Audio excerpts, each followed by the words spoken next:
life. I chose my own doctors. My mother never paid for a prescription. It was fantastic. And I just got back from Vancouver, and I keep hearing this, like, Canadians are so nice. Canadians are so nice. They can be nice because they have health care. Because they have a government that cares about them. In Canada, the authorities say it's now a state of emergency. Riot gear swept through Canada's capital. Today, police in Ottawa used batons and pepper spray. You just trampled on me. Look what you did to her! Medical wait times in this country are longer than ever. The cost of living just keeps climbing. There's a socialist coup unfolding in Canada, and we taxpayers are funding it. In the recent years, a lot of Canadians have been watching their once well-regarded country become what some are even calling tyrannical. A country previously hailed as the most free and democratic in the world.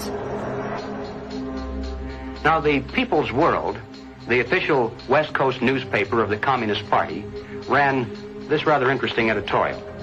What is needed now is an effort that begins to approximate the magnitude of the problem. As a minimum, such a program should demand massive emergency action by the federal government. The federal government has invoked the Emergencies Act. As of today, a bank or other financial service provider will be able to immediately freeze or suspend an account without a court order. If you are involved in this protest, we will actively look to identify you and follow up with financial sanctions and criminal charges. Banks have already started to freeze the accounts of people involved in the protest. Please get out. Immediately get out. Intimidating people in a church during the Passover. Unbelievable. Growing up under communist dictatorship, I have been warning Canadians that that's what's coming. I could smell it. I could see it at every corner.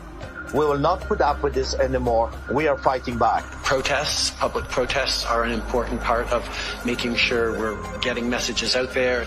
But using protests to demand changes to public policy is something that I think is worrisome. Okay. So here we have the Prime Minister of Canada saying that, yes, we have a highly functioning democracy and they have the right and freedom to protest. However, if those protests are used to demand change in government policy, then no. The small fringe minority who are holding unacceptable views that they're expressing.